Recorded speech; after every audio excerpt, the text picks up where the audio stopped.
Voy dando Sí. una bienvenida. Esta serie de diálogos forman parte de un programa de la Junta de Asistencia Privada que se llama Hub Contigo. Con estos espacios lo que queremos hacer es compartir una nueva visión de la Junta en donde genere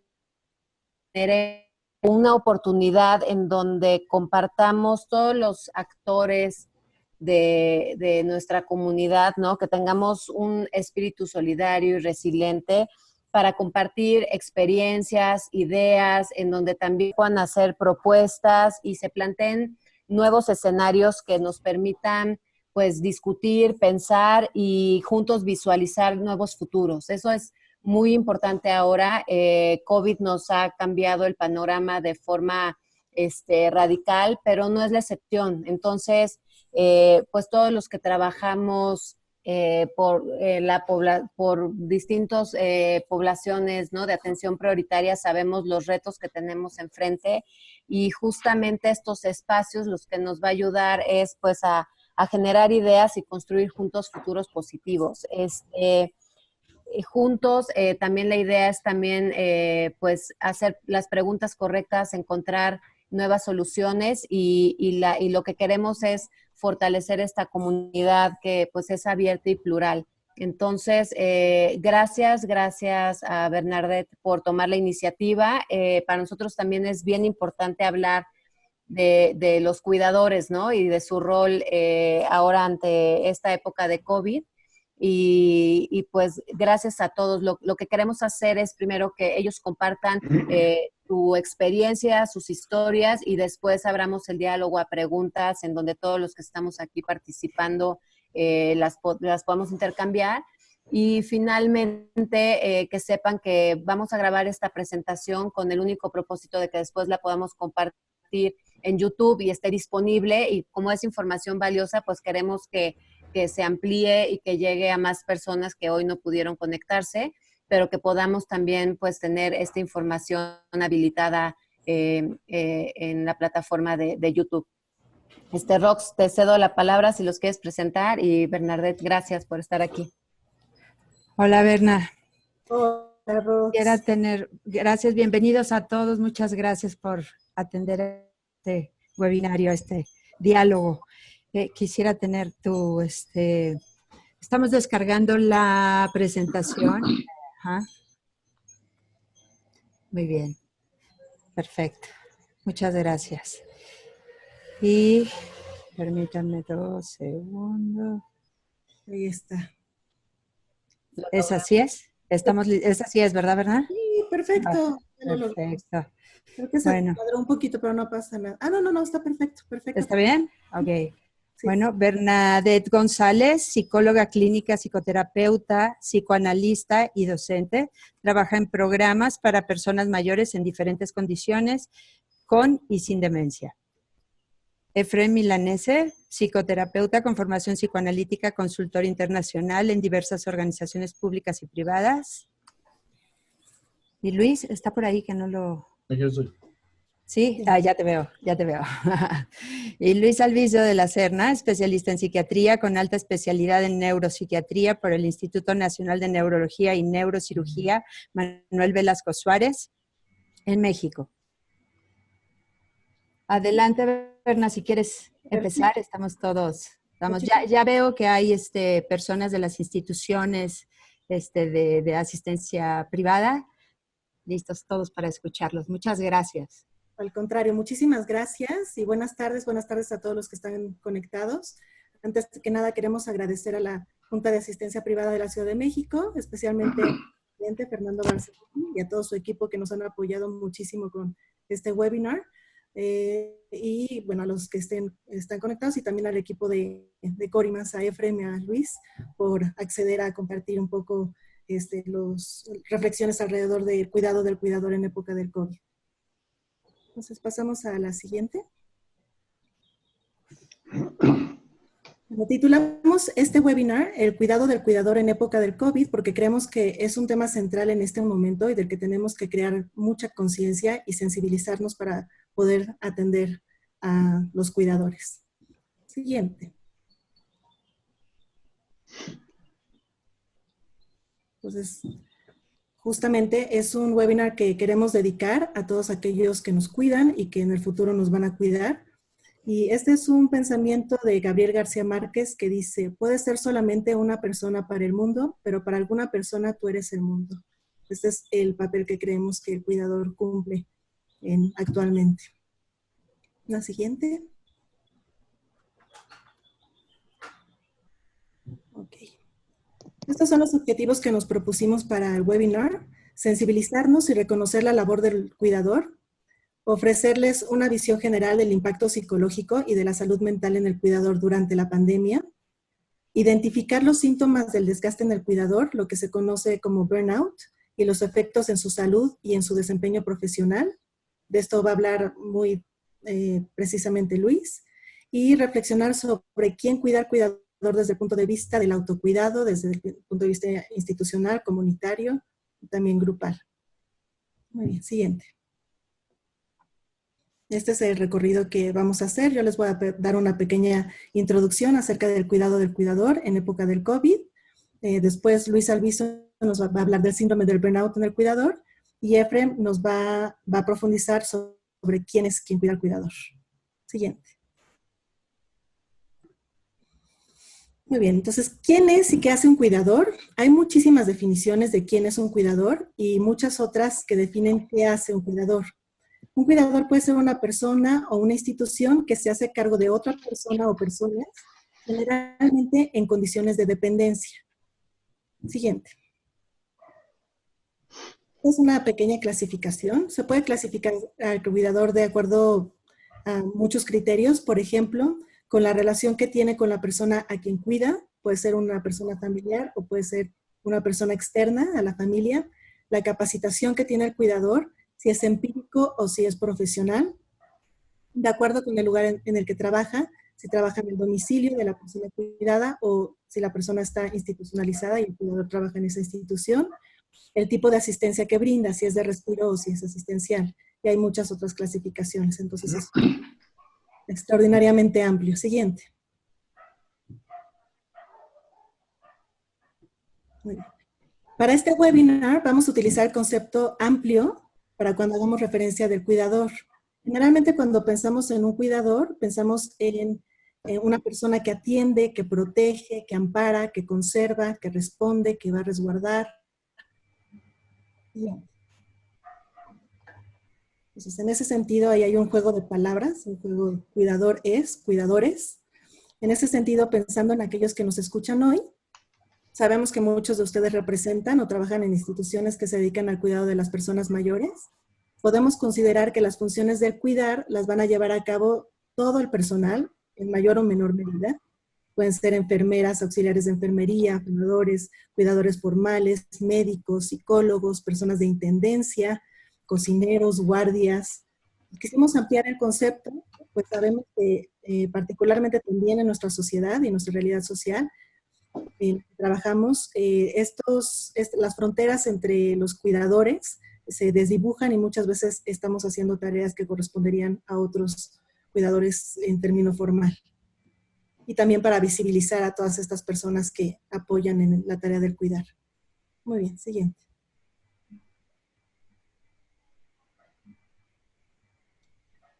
Lo que es cierto es que las tareas y funciones de un cuidador son constantes y van a requerir de un esfuerzo sostenido. Estas tareas generalmente son muy poco visibles y poco reconocidas socialmente. Ya antes del COVID ya sabíamos que las personas que son cuidadores están expuestas a un nivel de presión y un esfuerzo importantísimo. Sabíamos también que este esfuerzo puede conducir a lo que al cuidador se conoce como desgaste del cuidador o síndrome de burnout.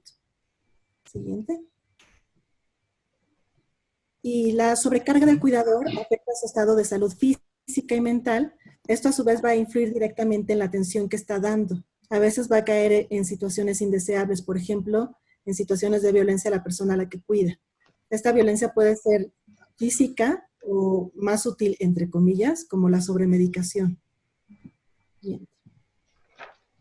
Este es un pequeño video que hicimos con mucho cariño. Es un video muy sencillo, pero para sensibilizarnos en las tareas y en cómo vive el cuidador día con día su función. se escuche, pero se los voy describiendo. Es la idea de que imaginemos que por un momento somos cuidadores, que podemos ser cuidadores en una residencia, tanto de personas semidependientes como personas dependientes, que van a requerir de todo nuestro esfuerzo para estar bien. Nosotros como cuidadores tenemos una muy buena intención y una actitud de servicio y vamos a cuidar a las personas desde la situación de aseo personal, llevarlos al baño, bañarlos, ver por su higiene, probablemente también vestirlos, ver por los alimentos, trasladarlos de un lugar a otro, ver por sus medicamentos y algunas tareas no siempre muy deseables y poco reconocidas. Ok, se va escuchando, pero esta es una imagen en la que representa que probablemente somos cuidadores no solamente de una persona, sino de muchas, pensando que algunas de las residencias que conozco ven por cientos de personas mayores y cada una tiene necesidades distintas. Muchas veces esto es muy pesado para el cuidador, es una constante demanda. Llega el COVID y eso aumenta todavía la carga en el cuidador, que tiene que aprender una serie de competencias, de más cuestiones de higiene, de protección personal y del otro, el uso de guantes, tapabocas, gogles, a veces parecemos ahí marcianos, ¿no?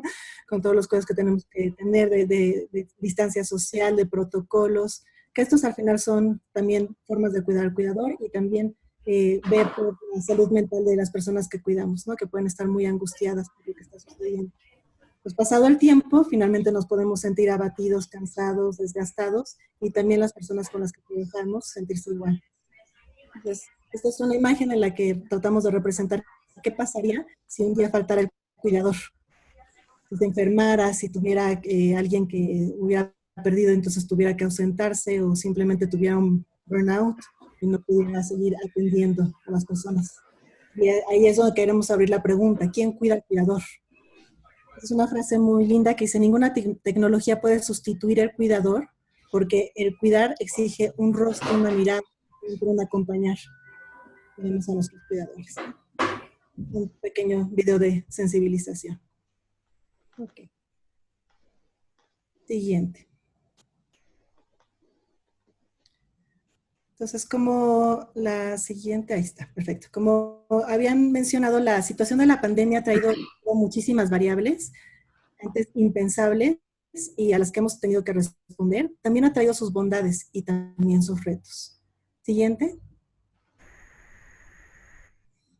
Hemos visto en las noticias el reconocimiento que la sociedad ha hecho al esfuerzo de los cuidadores. Han sido muy emotivas estas imágenes de personas aplaudiendo en los balcones, de las cartas que les mandan a los cuidadores. Incluso había leído hace poco que se hizo un monumento en algún lugar de Europa al cuidador. Siguiente. También hemos visto la respuesta opuesta y tristemente la hemos visto en México. Muchas personas que trabajan en primera fila, principalmente enfermeras, han sufrido discriminación y agresiones, se les ha lanzado cloro, se les ha golpeado, incluso unas se le incendiaron su casa. Aquí vemos las manchas de cloro en un uniforme de un cuidador. A la enfermera Fabiana Cepeda, que todo el mundo la reconocemos y nos conmovió muchísimo cuando invitó a las personas a que pararan las agresiones contra los cuidadores y la casa incendiada de una de las enfermeras. Siguiente. Pues, ¿cómo podemos resumir lo que pueden estar viviendo los cuidadores actualmente en la época del COVID? Además de las agresiones ya mencionadas, muchos de los cuidadores han reportado que tienen mucho miedo a contagiarse, miedo a morir, porque han sido testigos también de personas que mueren por esta situación, miedo a contagiar, contagiar a las personas con las que trabajan y también a contagiar a sus propios familiares, largas jornadas de trabajo por suplir la falta de personal. Esto ha traído un movimiento en las instituciones impresionante y una forma de reorganización que no habíamos visto anteriormente. Han tenido que cumplir funciones y tareas que antes desconocían y lo han hecho muy bien, pero esto puede también traer ciertas consecuencias o cierta vulnerabilidad en este momento para los cuidadores. Se han visto enfrentados a dilemas morales y toma de decisiones de a quién cuidan primero, a quién ven, los médicos más. Hemos visto todas estas noticias como tan alarmantes en las que tenían que decidir por la vida de una persona u otra, y eso recae en una sensación, en una cuestión psicológica que se llama la culpa del cuidador, una culpa moral por tener que decidir a quién tiene que atender. También han tenido que dar noticias. Muchos de los cuidadores no están capacitados para dar estas noticias tan tristes y recibir también el impacto emocional de la persona a la que se le da la noticia, además de toda la situación personal y familiar. Si pensamos en nosotros cómo nos ha impactado, a eso se le suma todas estas otras variables por las condiciones del cuidador. Muy bien, siguiente. Ahora, sabemos que solamente podemos hablar de los efectos que la pandemia va a traer a posteriori, es decir, una vez que pase y que veamos cómo nos quedamos impactados todos por esta situación. Sin embargo, podemos empezar a escuchar a las personas que se nos adelantaron en tiempo. Por suerte tenemos aquí a Efrem, que es de Italia y nos puede platicar mucho de la experiencia que han tenido allá. Esta es una noticia que publicaron el 27 de mayo en la BBC Noticias y que da cuenta de la experiencia que narraron los cuidadores italianos después, una vez que empezaron a sentir que pasó el momento crítico de la pandemia. Entonces, algunas de las frases que dijeron, ahí les puse algunas, les voy a leer algunas otras, pero dice: en marzo fuimos héroes, ahora ya nos han olvidado. Estoy más irritable, me enojo fácilmente, busco pleitos, tengo insomnio y pesadillas. Es como si estuviéramos llenos de heridas. Cargamos internamente todo lo que hemos visto. Las cosas son mucho más difíciles ahora que durante la crisis. Todo el estrés acumulado durante las últimas semanas empieza a subir a la superficie. Me despierto 10 veces todas las noches con el corazón acelerado y sin aliento. He visto más gente morir en los últimos 2 meses que durante 6 años. O sea, muchas personas lo describen casi como una situación de guerra, ¿no? Como la experiencia de estar tratando o de estar en una situación de guerra. Siguiente. Ahora, lo que nosotros, la intención de esta plática es describir cuál ha sido el impacto del COVID en muchos de los cuidadores, pero también brindar algunas salidas y algunas posibilidades para elaborar esta experiencia y poder aprender de ella y salir enriquecidos.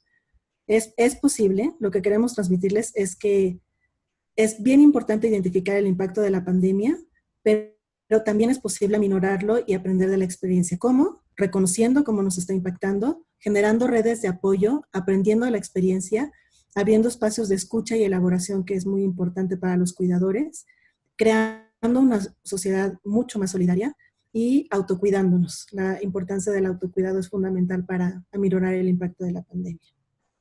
Ok, entonces ahora sigue Luis. Muy bien. ¿Ustedes me la van pasando? ¿Sí? Muy bien. Voy a hablar un poco de esto que es el desgaste del cuidador o el síndrome de burnout. Para esto tenemos que tener claro el concepto de estrés. Me voy a ir muy rápido para ser como práctico en esto. El concepto de estrés se da desde 1930, cuando un joven médico vio que muchos de los enfermos que él estaba viendo tenían síntomas muy similares, independientemente que fueran distintas enfermedades. Luego, después de un tiempo, después de muchos estudios, vimos que esto no únicamente se daba en los que estaban clínicamente diagnosticados como enfermos, sino que este efecto de estrés se daba en muchas circunstancias. Y entonces se acuña este término de fatiga de materiales, utilizando esta fatiga de materiales. Quiero que recuerden todos esta parte de resiliencia, para entenderlo un poquito en cuanto a materiales. Recordemos esta situación de estos cordones de teléfono, que nosotros los estirábamos y cuando los soltábamos regresaba a la forma original. Bueno, eso es la resiliencia, ¿no? La capacidad de ese material para regresar a esto. Posteriormente, en formas ya más dinámicas que el doctor nos explicará después, se da muchos conceptos de esto y de una forma mucho más general, pero cuando se acuña este término, cuando se trae a la parte médica, es cómo regresar a estar ahí.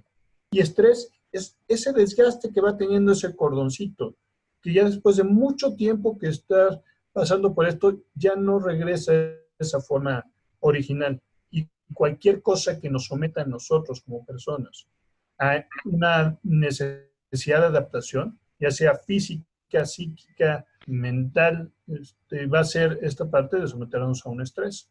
La que sí, por favor.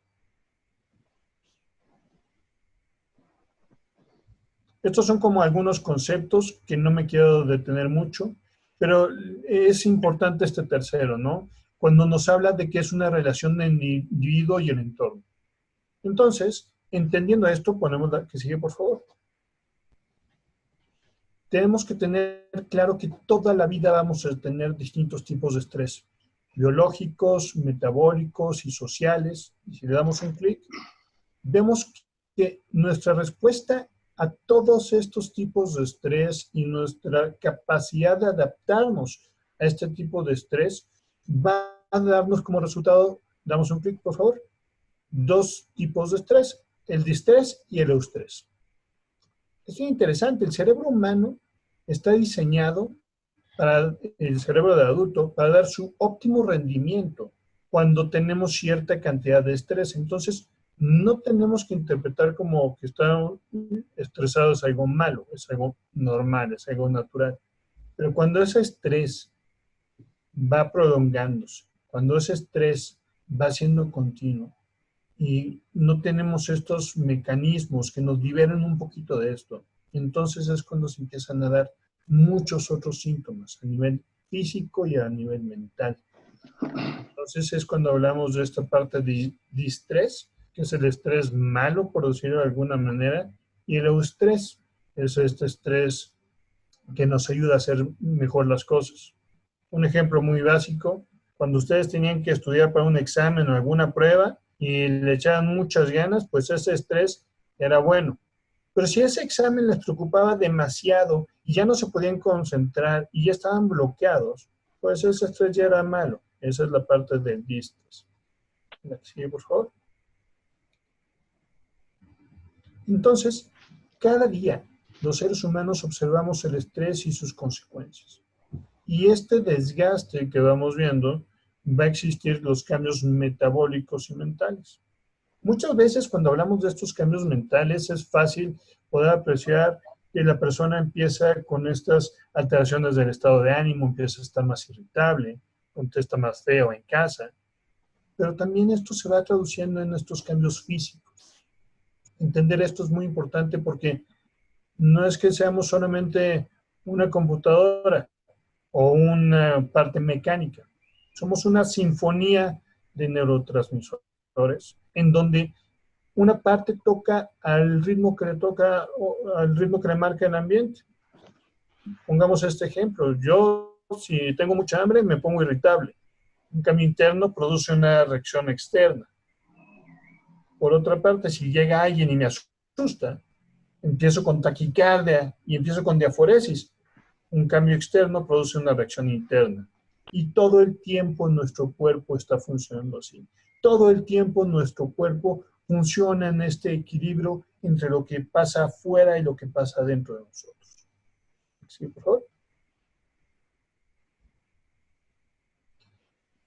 El estrés nos va a afectar de forma distinta de acuerdo a la edad. Y mientras lo vemos desde los recién nacidos, vemos que los adultos mayores van a tener una respuesta bien distinta a los adolescentes. No me puedo detener mucho ahorita a explicar esto, pero es importante que sepan que el estrés va dejando una marca y que esta marca se va dando por este eje hipotálamo pituitario adrenal, que es la parte biológica que se encarga de darnos la respuesta al estrés. Para traducirlo de alguna otra manera, nosotros venimos a este mundo con una capacidad de responder a lo que se nos presente. Pero a veces, genéticamente podemos tener un poquito más de esta disposición a no estar tan, a ser un poquito más nerviosos, a no estar tan tranquilos cuando algo pasa. O puede ser que, como hemos vivido mucho tiempo una parte de un desgaste, nuestro cuerpo ya va reaccionando de una manera distinta. porque se va, por alguna manera de decirlo, desgastando, fatigando. Sí, por favor. Es importante también decir esto. El estrés y este cortisol es una forma normal que tenemos en el día a día. Aquí el marcador hormonal, esta parte que marca el estrés, es el cortisol. Nosotros tenemos un ciclo de cortisol en donde entre las 12 y las 4 de la mañana alcanza su pico y luego baja y se va acumulando durante el día y luego otra vez empieza a subir. Justamente entre las 3, 3 y media de la mañana, que es cuando empieza a subir más, es cuando nosotros permitimos que este cortisol vaya como limpiando nuestro cuerpo y nuestro cerebro de muchas cosas. Pero cuando estamos preocupados, cuando estamos más tensos, cuando estamos teniendo más de estas situaciones, pues empezamos a tener alteraciones también en este ciclo de sueño. Y entonces, en lugar de estar dormidos a esta hora, nos despertamos. No es casualidad que en la literatura a las 3 de la mañana, 3 y media de la mañana, se conozca como la hora de la bruja. Y es como que es un hecho universal que si una persona está estresada y empieza a tener estas partes de un insomnio intermitente, va a despertar en este periodo de tiempo porque fisiológicamente es cuando el cortisol estaría más alto. Pero si en lugar de empezar aquí empezamos acá, empezamos a tener como estas alteraciones ya del dormir. Y el no dormir también nos va afectando. Aquí quiero que nos preguntemos, ¿cuántos cuidadores pueden pasar realmente una noche entera de sueño muchas veces? ¿Cuántas personas de repente tienen que estar medio dormitando porque tienen miedo de que la persona se levante y se vaya a tropezar? ¿Cuántas personas de repente están como al pendiente toda la noche, modificando este ciclo natural, desgastándose mentalmente, físicamente, porque no están permitiendo este ciclo fisiológico? Entonces, vamos sumando factores, si se dan cuenta. Factores que nos preocupamos por la persona, factores porque nos preocupamos por cómo vamos a hacer para ayudarle, y factores físicos, como esta falta de descanso adecuado, como esta falta de preocupación adecuada. Next, por favor. Entonces, cuando nosotros tenemos esta parte de estrés, imaginemos que este punto rojo que se llama amígdala está diciéndonos que hay algo que está pasando. Ahí puede estar pasando algo. Y normalmente se comunica por medio del fornix, del cuerpo calloso, con la corteza prefrontal, que es esta parte de adelante de nuestro cerebro, y esta parte va filtrando y va diciendo, ¿sabes que esto lo vas a solucionar así y así? Pero como dijera mi abuela, tanto va el jarrito del pozo que termina por romperse. Entonces tenemos esta parte que si nuestra amígdala todo el tiempo está pendiente de va a pasar algo, va a suceder algo, y nuestro frontal está todo el tiempo diciendo calma, pues en algún momento se va a ir agotando. Por eso cuando nosotros empezamos a ver esta dinámica, pues cuando uno llega a cuidar a alguien, pues se siente animado los primeros días, como lleno de ganas, pero biológicamente esto va agotando conforme nos vamos preocupando.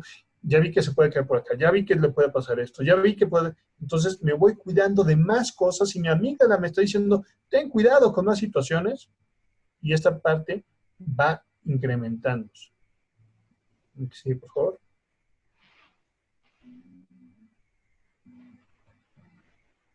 Entonces, cuando nosotros tenemos este estrés crónico, no me voy a enfocar en la parte de bioquímica para no sonar aburrido, voy a ser como muy práctico. Cuando nosotros tenemos este estrés crónico, podemos pensar que la persona que empieza el trabajo de cuidador puede llegar con todo el amor del mundo. Puede llegar y estar ahí totalmente pendiente y dando su máximo. Pero que el dar este máximo y estar dando esa parte de lo mejor de sí para estar cuidando, también va implicando que se va preocupando más. Y el estar preocupándose más va haciendo que este estrés vaya aumentando. Y si no tenemos una rotación adecuada u otros puntos que vamos a tocar más adelante, este desgaste se va a ir acumulando de una forma bioquímica. Cuando nosotros vemos que hay personas que ya de naturaleza van a tener la tendencia a estresarse más y que esta neurotoxicidad puede ir aumentando, pues vamos a ver que va a haber personas que se van a desgastar antes que otras. Y esto nada tiene que ver con el amor a la persona. Esto no tiene nada que ver con las ganas de ayudar. Tiene que ver con estos factores en donde nuestro cerebro va a ir respondiendo de una manera distinta a este estrés conforme se va a ir acumulando. Entonces ya no nos vamos a poder librar de este o descansar adecuadamente de este, y crónicamente, de una forma física y mental, nos vamos a ir desgastando. No tiene que ver el amor, no tiene que ver la voluntad, tiene que ver esta parte de ese desgaste que vamos a experimentar. Y eso es bien importante tomarlo en cuenta para con los demás y para cuando nosotros también nos toca ser cuidadores. ¿Me sigue, por favor? Entonces vemos que vamos a tener el estrés inicialmente como una fase de adaptación, pero posteriormente viene una fase de colapso o agotamiento. Si este estímulo es estresante, continuo, si es frecuente. ¿Cuántas veces vemos a cuidadores que pasan 3 meses únicamente o 6 meses o más únicamente diario haciendo la misma rutina? Y a veces ese diario es diario por la noche, haciendo exactamente la misma rutina, exactamente con las mismas preocupaciones. Cuando vamos teniendo esto, no importa qué tan listos, qué tan fuertes, qué tan atractivos y carismáticos sean, todas las personas se van a ir desgastando. Y aquí vienen enfermedades interesantes como depresión, colon irritable, infartos, EBCs, disminución en las defensas, alteraciones en la parte metabólica. Sí, por favor. Entonces, cuando nosotros empezamos a ver el estrés, vemos estos síntomas físicos de agotamiento, dolores de cabeza, falta de energía, estado de ánimo, situaciones mentales y síntomas conductuales, patrón de comer, mayor consumo de tabaco, mayor consumo de alcohol, cosas como que la persona está buscando como para intentar escaparse un ratito.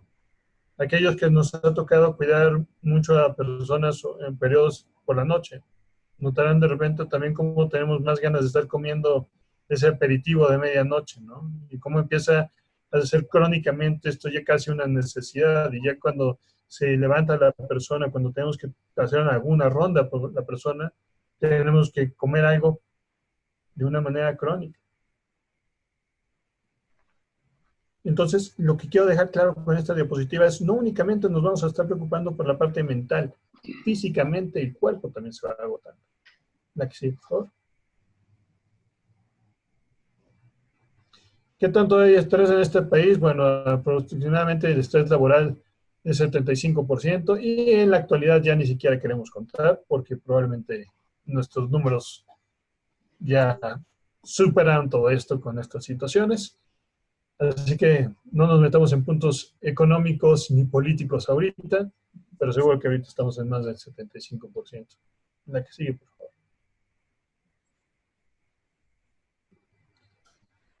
Lo que sí es importante es tomar en cuenta que esto es la enfermedad del siglo XXI. Y con lo que nos está tocando vivir hoy, es todavía más importante tomarlo en cuenta como un factor que toda la sociedad está viviendo. No hay una persona consciente que no esté viviendo estos factores de estrés ahorita. La que sigue, por favor. Cuando llegamos a esta parte ya de fatiga crónica, burnout, ansiedad, depresión, tenemos ya consecuencias mucho más potenciales y crónicas para la salud. Cosas que muchas veces nos llevan a ver al doctor sin que tengamos una situación clara de qué es lo que está afectando, ¿no? Creemos que vamos por el tinnitus y la verdad es que ese es estrés. La que sigue, por favor.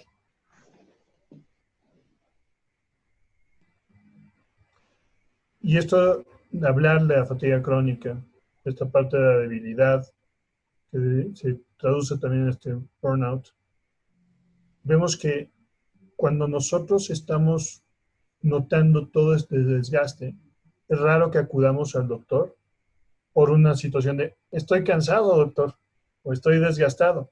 Vamos por el dolor de cabeza, por fiebre, por cansancio, porque nos duelen todos los músculos, porque nos duelen las articulaciones, porque ya no nos podemos concentrar y nos enfermamos mucho más seguido de la gripa.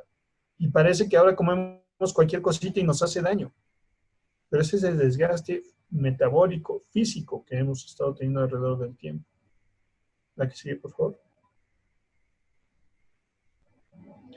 Aquí en una situación como laboral, podemos encontrar que entonces el exceso de trabajo exige un esfuerzo adicional y como la persona está comprometida, quiere dar lo mejor de sí, y entonces se está dando más, y está dando más, y está dando más. Y de repente hay un desequilibrio en estas expectativas porque ven que no existe como la recompensa que está buscando. En caso de los cuidadores, muchas veces es que yo estoy haciendo todo lo que estoy haciendo, todo lo que me dice para hacer la rehabilitación, y no funciona. O yo le trato también y de repente me está gritando así de feo, o me está insultando. ¿Por qué me está insultando? Y yo le he dado todos estos días ese cariño. Y aunque tengamos consciente que es una situación que es propia de la patología de la persona, pues aún así pega. Y aún así nos duele. Y cuando empezamos a tener esto, viene en esta parte en donde, ¿qué caso tiene ir? ¿Qué caso tiene que yo vaya otra vez? Y empiezan estas actitudes maladaptativas, en donde no podemos estar dando lo mejor de nosotros. Y aquí es cuando ya la persona se quema. Y es de ahí donde viene ese término de burnout. La persona ya está demasiado agotada. La que sigue, por favor. Entonces, veremos que el burnout vamos a tener 3 grados. Son el primer punto de agotamiento ocasional, de corta duración. Ya no nos distraemos, ya no acudimos a los hobbies. La parte más, cuando ya se vuelve esto más constante, ya tenemos este punto en donde ya todos los días parecen lo mismo, ya no reaccionamos igual. La persona que era así cómica y que contaba chistes, ya no le interesa contar chistes, está mucho más seria, mucho más desgastada, mucho más lejos de los demás. Y posteriormente viene la depresión, la ansiedad, ya hay problemas con la familia, ya no encontramos dónde estar. Y esa parte se llega a notar mucho. Porque recordemos esto, si queremos mucho, queremos dar lo mejor de nosotros. Y eso también nos va desgastando mucho. La que sigue, por favor. Aquí ya no voy a abordar mucho, nada más hay que tomar en cuenta que toda la carga del cuidador, toda parte emocional, es una parte que entre mejor queramos hacer un trabajo, más estresados vamos a estar por hacerlo bien. Y esa parte de quererlo hacer bien nos va a ir desgastando. La que sigue, por favor.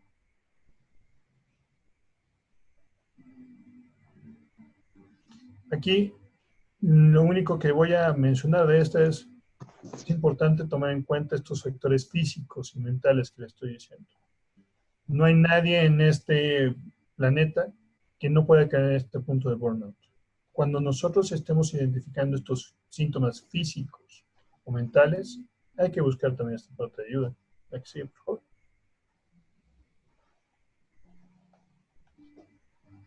Y tenemos que contar toda esta parte de estas interacciones, ¿no? Cómo se van a dar todas estas reacciones derivadas de este estrés, que ya hablarán después. La que sigue, por favor.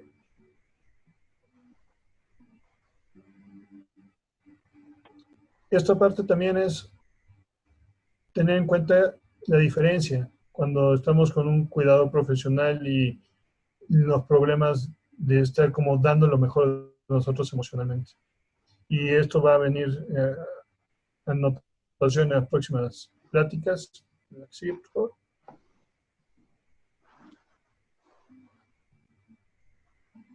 Y esto es una diapositiva que encontré buscando hace un tiempo los derechos del cuidador.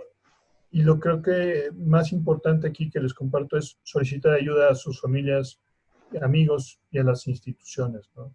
Hay que tener claro que todos nosotros somos seres humanos y en esa parte de humanidad nos vamos a desgastar. No es un proceso de ganas, es un proceso biológico, es un proceso que nos va a ir afectando. identificarlo y poder pedir ayuda a tiempo es importantísimo para un manejo adecuado de este burnout. ¿Sigue?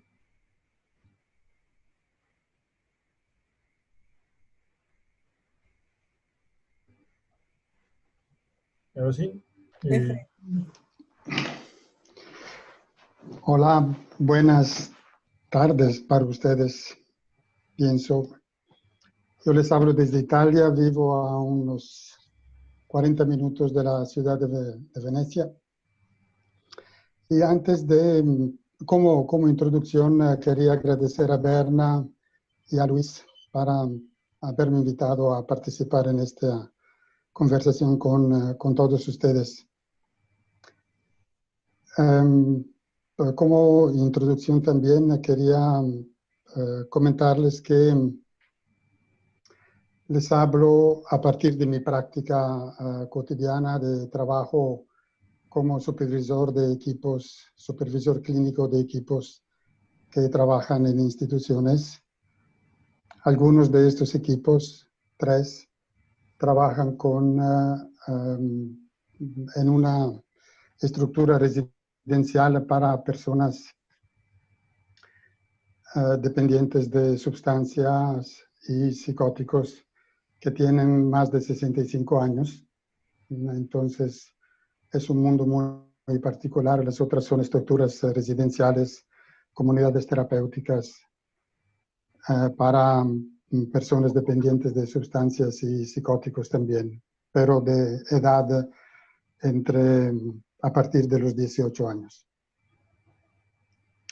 Entonces, como ustedes saben, para nosotros la experiencia de COVID, siendo que desgraciadamente para nosotros fuimos los primeros en Europa, nos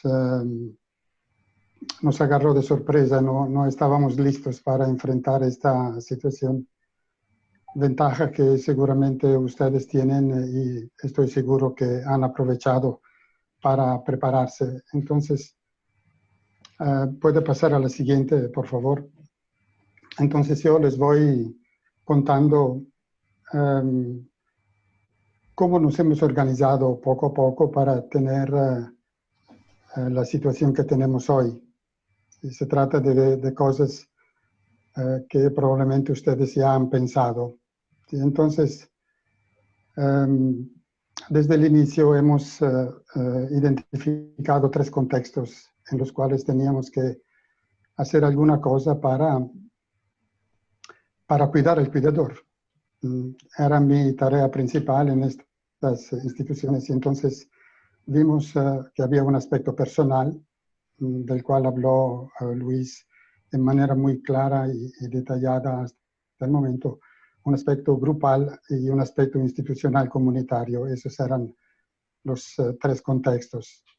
Y comenzamos con un concepto que habíamos utilizado otras veces, pero esta vez nos pareció bastante claro e importante.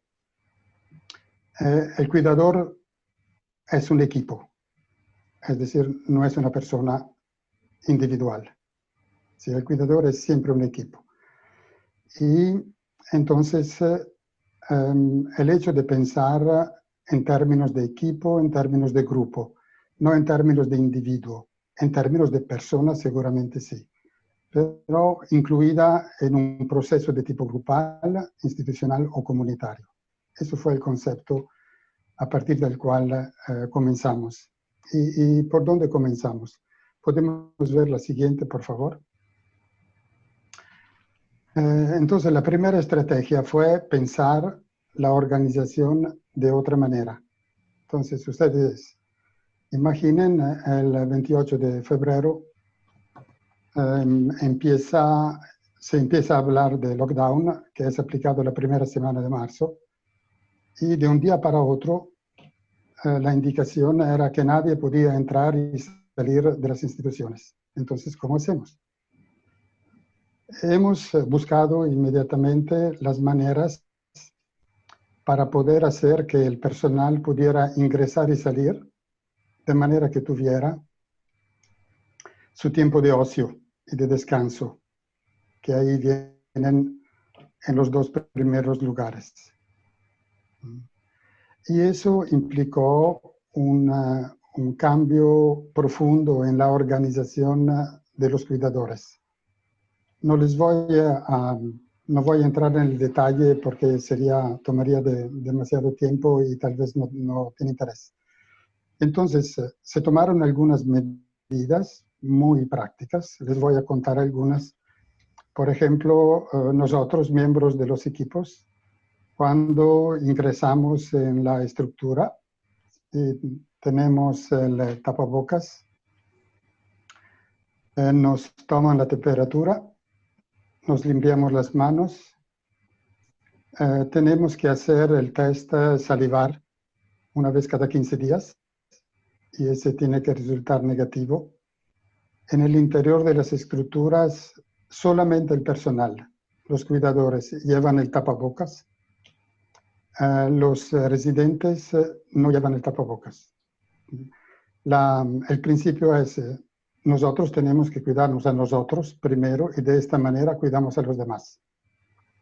Entonces, la estrategia de control de la salud del personal, contrariamente a lo que se pueda pensar, se ha convertido en el objetivo principal porque era la única manera razonable para poder garantizar la salud de los residentes.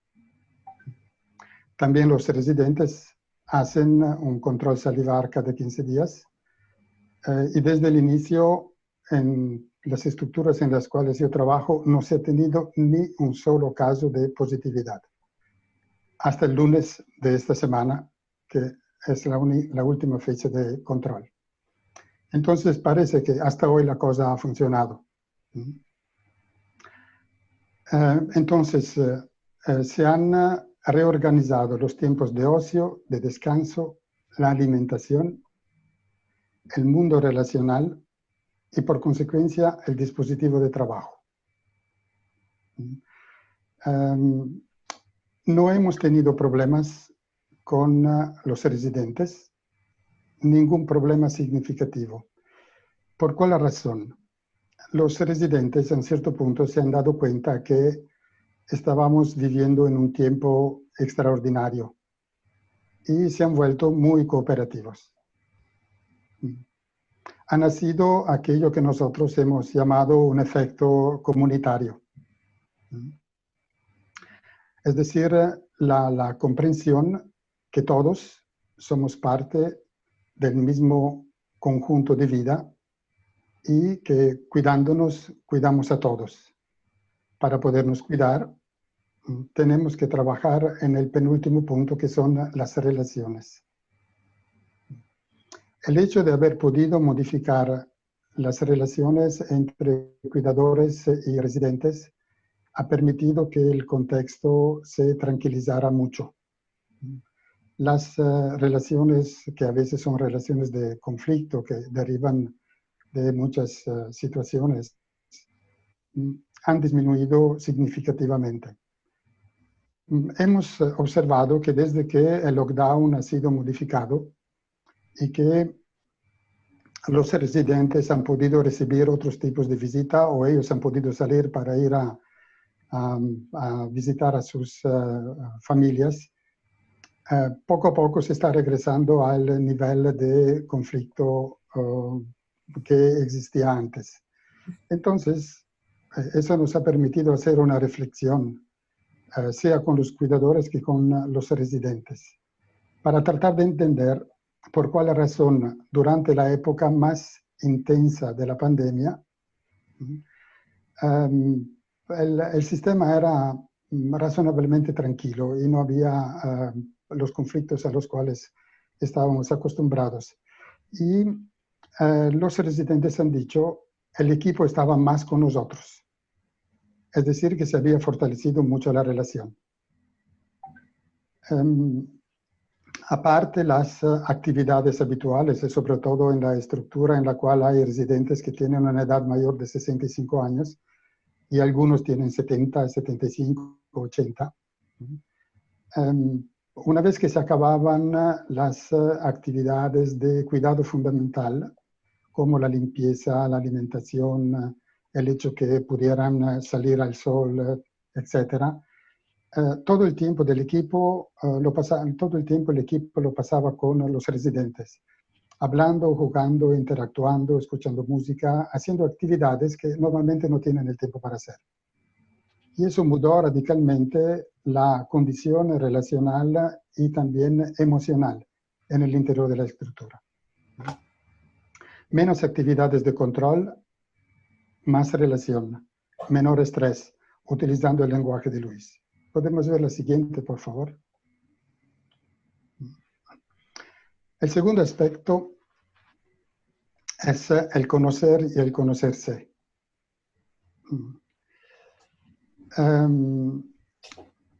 Tuvimos algunas dificultades en dos estructuras con el equipo, no con los residentes. Y analizando la situación nos dimos cuenta que las dificultades venían de la dificultad de ponerse límites, es decir, de reconocer sus propios límites. Somos nosotros en general que por profesionalidad a veces, por empatía mal entendida, damos mucho más de lo que es justo dar. Y a veces nuestra empatía nos conduce a dar cosas que no son necesarias. Y eso nos estresa mucho más porque si no son necesarias, no son recibidas y tenemos la impresión de ser inútiles, por converso. Entonces, en lo personal, reconocer sus propias capacidades y sus propios límites. En las sesiones de supervisión clínica con los equipos, estos aspectos eran frecuentísimos y eran el tema principal a veces de las comunicaciones que los miembros de los equipos hacían. Segundo, y regreso al concepto del cuidador, el cuidador es un equipo. Entender que nadie es solo y que el aislamiento del equipo es el primer síntoma de burnout, como decía Luis, el aislamiento del equipo. Todo movimiento que los equipos observaban de aislamiento de sus colegas de trabajo era señalado inmediatamente, de manera que se pudiera hacer algo. El instrumento más eficaz de cuidado de los cuidadores es el equipo, es el grupo. Que después hablaré en la transferencia sucesiva del autocuidado circular que hace el grupo. Y después hay el aspecto comunitario e institucional.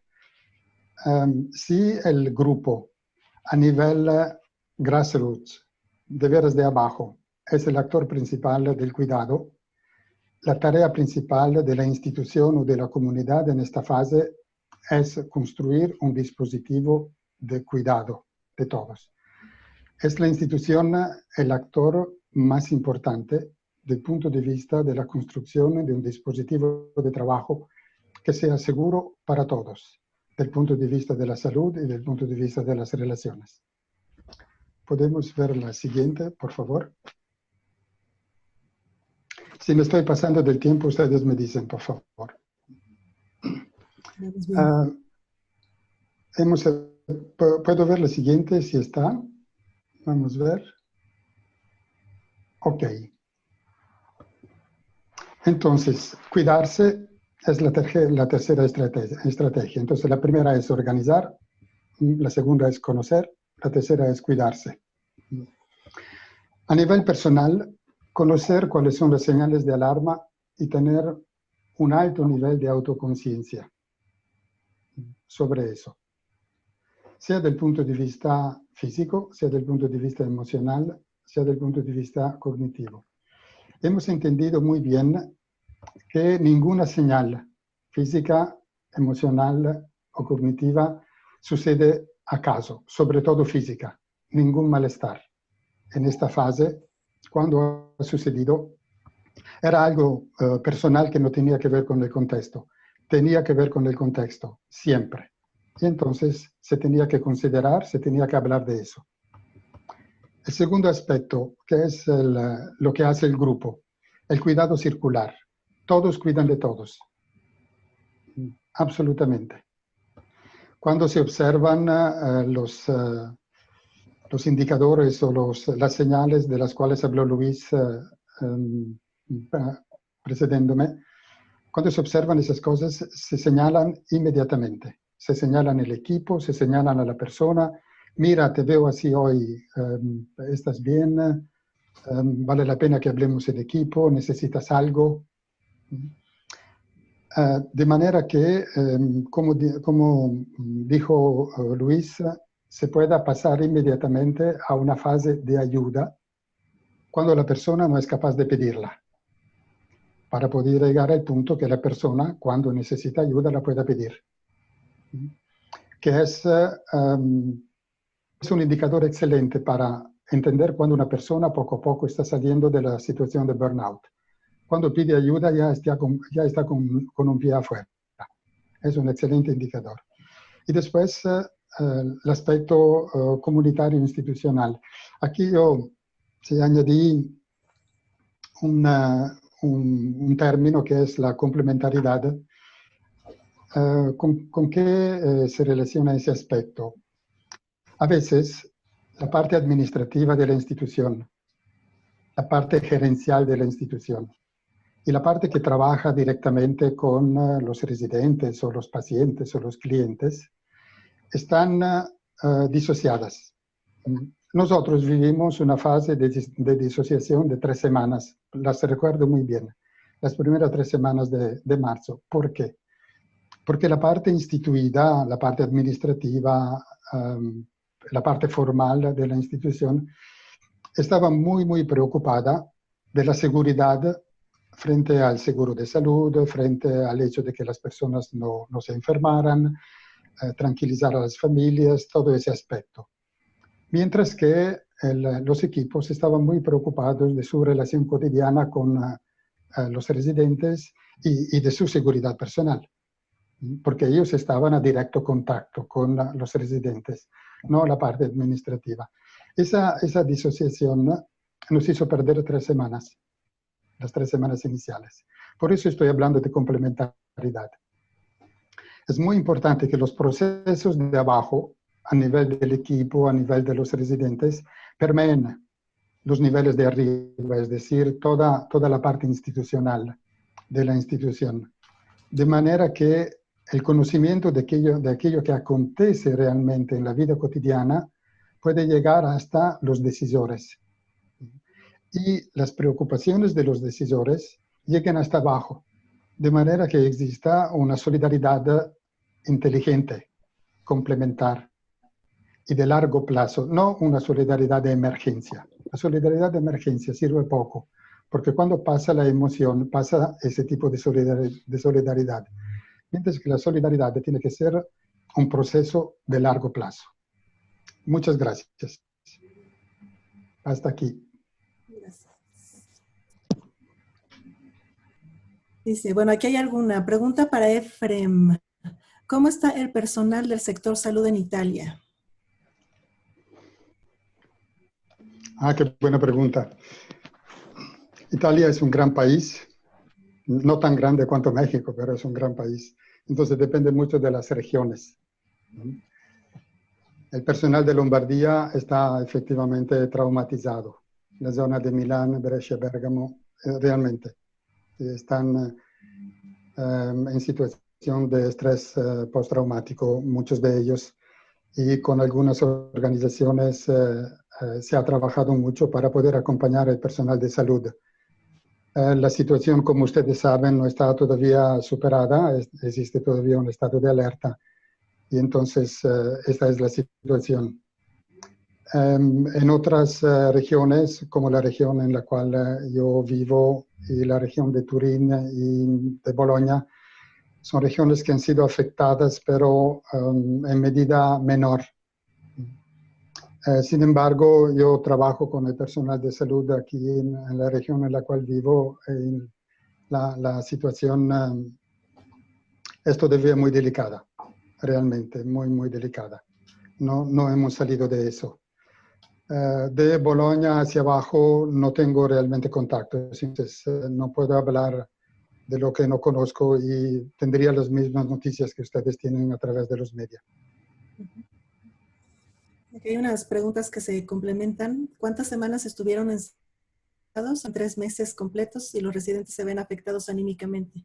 Y el personal muy cansado por estar constantemente en estado de alerta. ¿Cómo sensibilizaron a los administrativos en la solidaridad a largo plazo? El lockdown total duró 3 meses. 3 meses y algunos días. Deja ver, serán 96, 97 días. Eso fue el lockdown total. Después se abrió una primera parte y ahora está totalmente abierto. Nosotros ya trabajamos en escenarios todos, si no hay restricciones. Hemos aprendido a convivir con el virus, no había de otra. Entonces, a tomar medidas de autoprotección primero y por consecuencia de protección de los otros, que son muy severas, que empiezan cuando uno sale de su casa, toma su coche o toma el transporte público. Hay reglas que hay que seguir. Cuando todos los lugares admisibles en un transporte público están ocupados, el autobús no se para y se espera el siguiente hasta llegar. Eso implica una organización muy diferente de la vida cotidiana a la cual las organizaciones, las instituciones se tienen que adaptar. Y así ha sido. Sí, no sé si he respuesto a todas las preguntas porque no tengo acceso. Había otra pregunta, Berna. No sé si he respondido. Sí. ¿Cómo sensibilizaron a los administrativos en la solidaridad a largo plazo? Fue sencillo, siendo que habíamos adoptado como criterio que todo el personal seguía sus turnos modificados en los horarios, en la conformación de los equipos, etc. Entonces, todos tenían acceso con protección a la estructura y entonces todos tuvieron la oportunidad de ver aquello que acontecía en la vida cotidiana. No solamente los equipos de cuidadores, educadores, psicólogos, médicos, sino también los administradores. Y entonces, dándose cuenta de lo que sucedía, tuvieron también la posibilidad de hablar con todos y decir lo que estaba aconteciendo a nivel administrativo.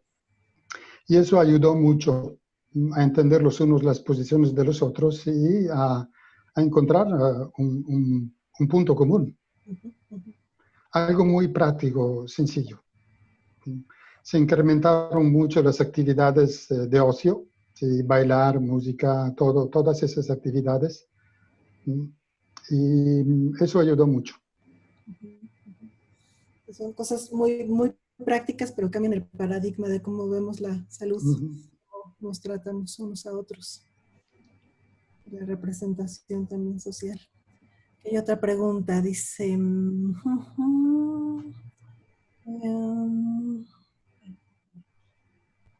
alguien preguntaba acerca de la formación del cuidador, si era importante saber acerca de tanatología. Dice, ¿qué tan recomendable es que un cuidador tenga conocimiento o formación básica en tanatología? Luis. Yo creo que por lo menos las bases de tanatología deberían de darse como parte básica de la formación, ¿no? Es como bien importante poderlo dar. Hemos tenido ese problema. Yo trabajo en distintas universidades y ni siquiera los médicos saben dar malas noticias, ¿no? Hay como una situación en donde hay una carencia de cómo saber dar malas noticias y luego tratar o llevar la parte tanatológica, que es otro proceso totalmente más complejo todavía. No hay una formación como tal. Entonces creo que dentro del currículum, la formación, dentro de las partes introductorias, todos deberían de llevar como unas sensibilizaciones en esas dos partes, ¿no? manejar esta parte de dar malas noticias o manejar malas noticias y la parte de tanatología para hacer este acompañamiento lo mejor posible. Esto es como lo que sería una parte de un currículum de un cuidador profesional ya a largo plazo, sobre todo también para ciertas poblaciones como adulto mayor. Estoy recordando la experiencia de una colega que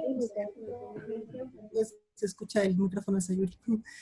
Una capacitación en demencia, y justamente la retroalimentación que le hicieron fue que habría que capacitar también en procesos de duelo. No solamente por dar las noticias a los familiares, sino también porque el cuidador se implica y se relaciona emocionalmente con la persona a quien cuida. Entonces, muchas veces es una pérdida que lo vive también de manera personal. Es parte de poder identificar las emociones.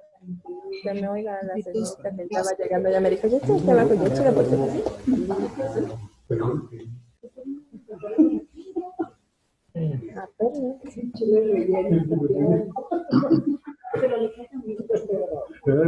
Pregunta, ¿qué hacer si me encuentro en una situación de estrés crónico?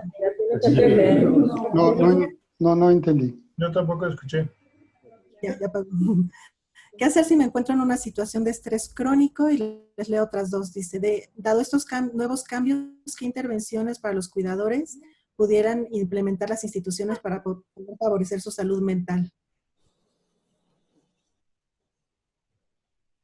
Yo creo que el consejo que yo me llevo como de tarea, como de estar compartiendo, que me llevo de tarea y voy a citar a Efraín cuando lo cites, cuando empieces a identificar esta parte de aislamiento, cuando empieces a identificar estos cambios conductuales, apoyarlo y buscar cómo esa parte te ayuda, ¿no? Como bien dice, si uno llega y pide ayuda, ya está como un gran paso superado. El problema es que muchas veces uno en un ambiente no se da cuenta cuando ya es el momento adecuado de pedir ayuda.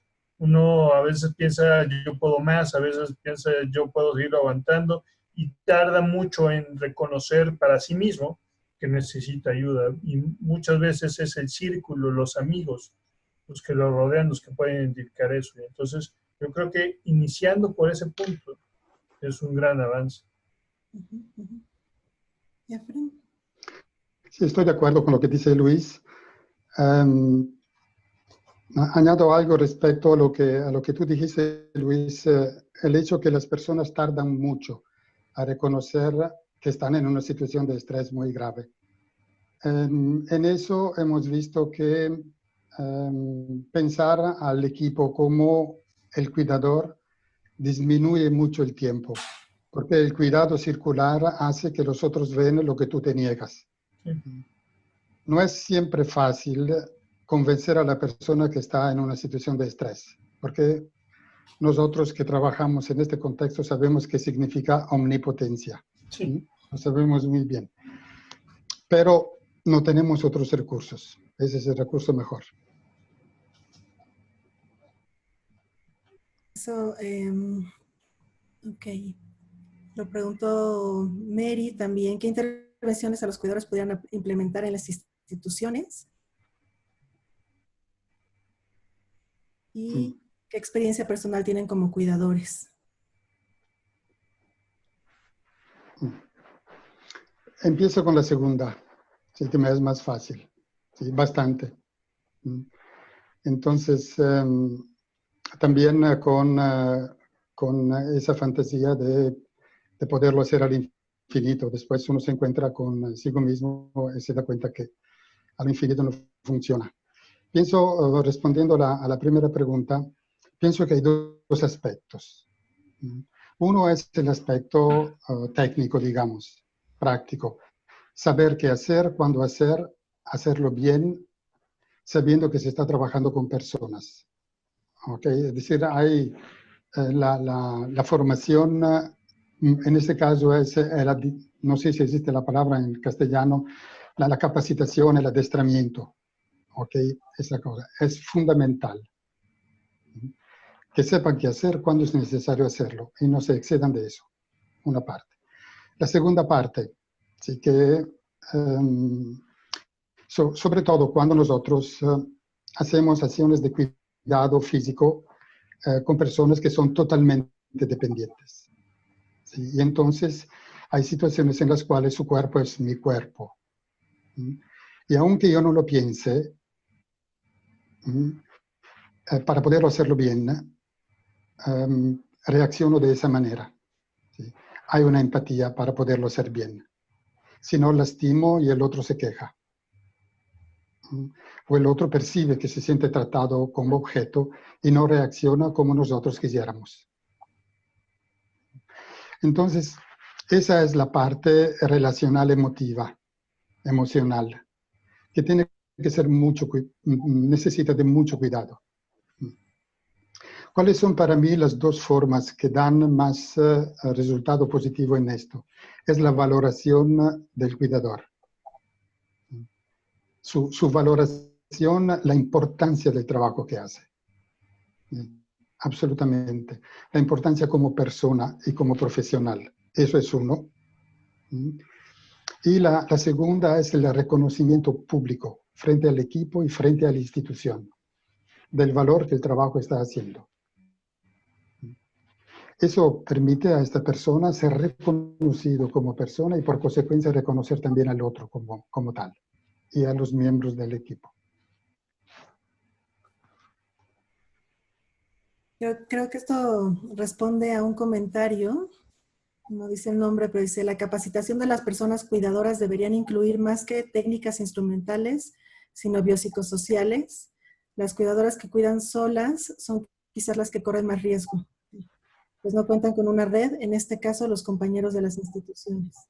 En mi experiencia, los cuidadores son las personas que menos se cuidan a sí mismas. ¿Cómo promover la importancia del autocuidado?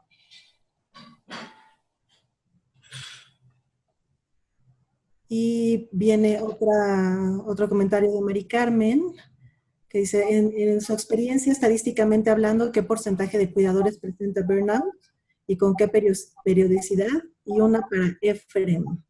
¿Puedes profundizar en el tema del cuidado circular? ¿Qué elementos se ponen en juego? ¿Y cómo podríamos generar un proceso institucional que nos dirija a estos fines?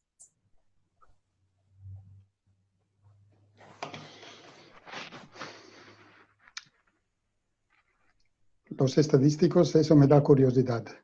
No hay una estadística nacional clara. Si apenas tenemos una estadística más o menos de médicos residentes que son, digamos, una población cautiva que les podemos hacer estudios de toda esta parte de burnout, más o menos tenemos una estadística ahí y depende del tipo de residencia que estén haciendo. Las quirúrgicas generalmente son mucho más estresantes, pero no hay una estadística nacional confiable del burnout en cuidadores. No la sabemos y no hay, hasta donde yo sé, algún estudio grande que le esté llevando, hasta donde yo sé. Sí, yo tampoco. Depende mucho de los contextos y de los recursos, incluso de los cuidadores, de la formación, que también han estado resaltando en los comentarios. Mucha gente no tiene ni las competencias ni la capacitación y que están pidiendo a gritos, ¿no? También ser acompañados y capacitados.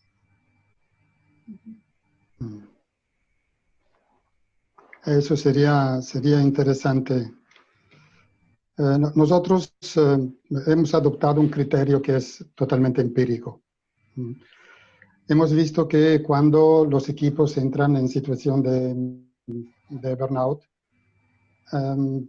se incrementa la tasa de turnover, es decir, de egresos de cuidadores y de ingreso de nuevos cuidadores. Nosotros consideramos casi siempre el hecho de que un cuidador se vaya como un indicador de estrés de equipo. Lo hacemos sistemáticamente, sea que sea así, sea que no sea así. A veces no es así, pero con una frecuencia muy, muy alta es realmente así. El equipo se deshace de la persona que percibe más frágil, esperando deshacerse de sus fragilidades, pero no es el caso, no es así que funciona. Después, algo más sobre el cuidado circular. Entonces, el cuidado circular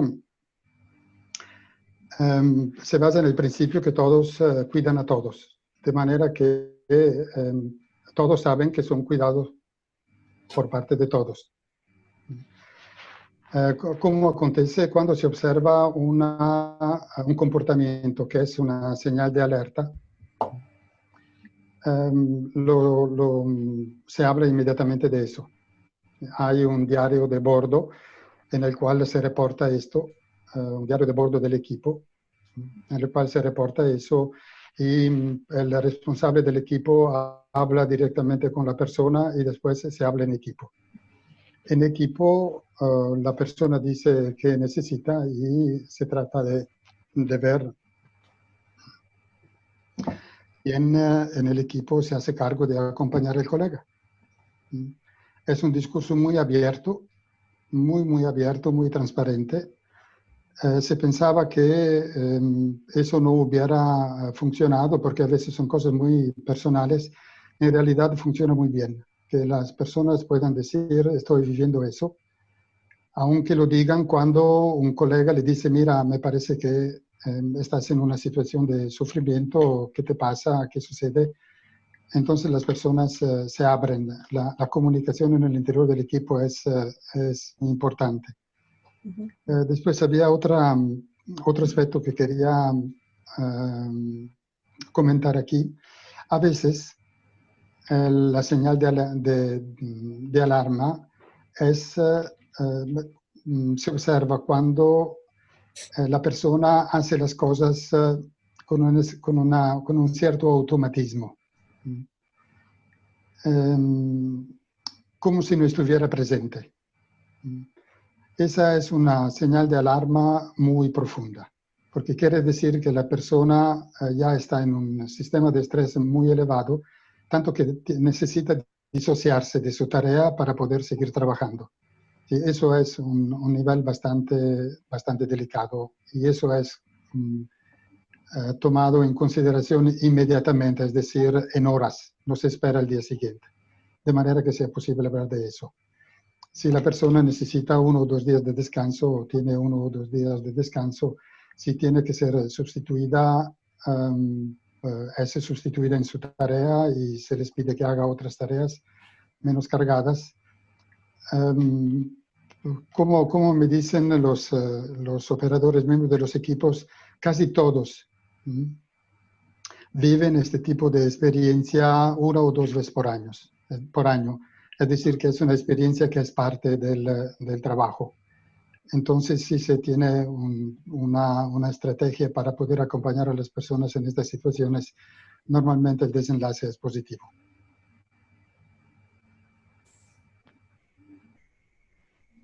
Complementando esa pregunta, primero se habla en privado y luego en el equipo. Oh, depende, porque a veces no hay el tiempo de hablar en el privado y entonces se abre directamente en el equipo. Todos saben que la regla del juego es esta. Si no, la cosa no funciona.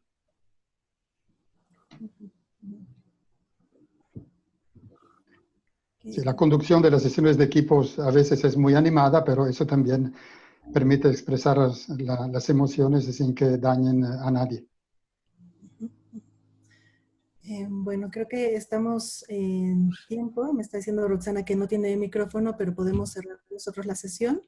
Nosotros como organización, en Corimas organizamos un curso taller para los cuidadores, justamente para acompañar en estos momentos. Si quieren se pueden meter a la página y ver la información. Y cualquier cosa también nos pueden escribir y si nos es posible contestar sus preguntas, lo haremos con muchísimo gusto. Entonces, Efrem, Luis, muchísimas gracias. Gracias a ti, gracias a todos. Gracias. Que tengan una buena tarde. Que tengan buenas tardes. Gracias. Ya tengo micrófono. Muchas gracias por todo. Fue un placer escucharlos. Fue una plática súper constructiva, la de los tres. Muchísimas gracias. Perdón el no haber podido intervenir antes y dar las preguntas, pero muy agradecidos por su contribución. Tenemos presentes a muchas instituciones de asistencia privada.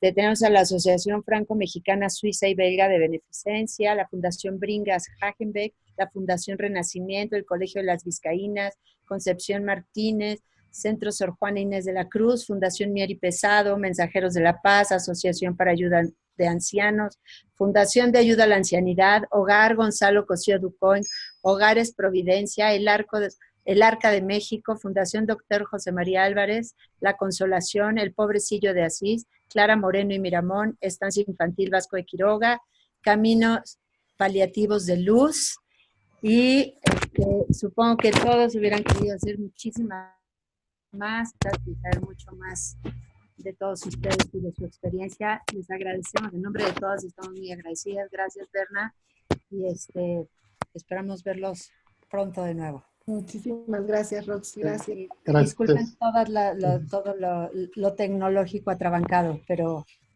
fue un placer tenerlos. Muchísimas Gracias. gracias.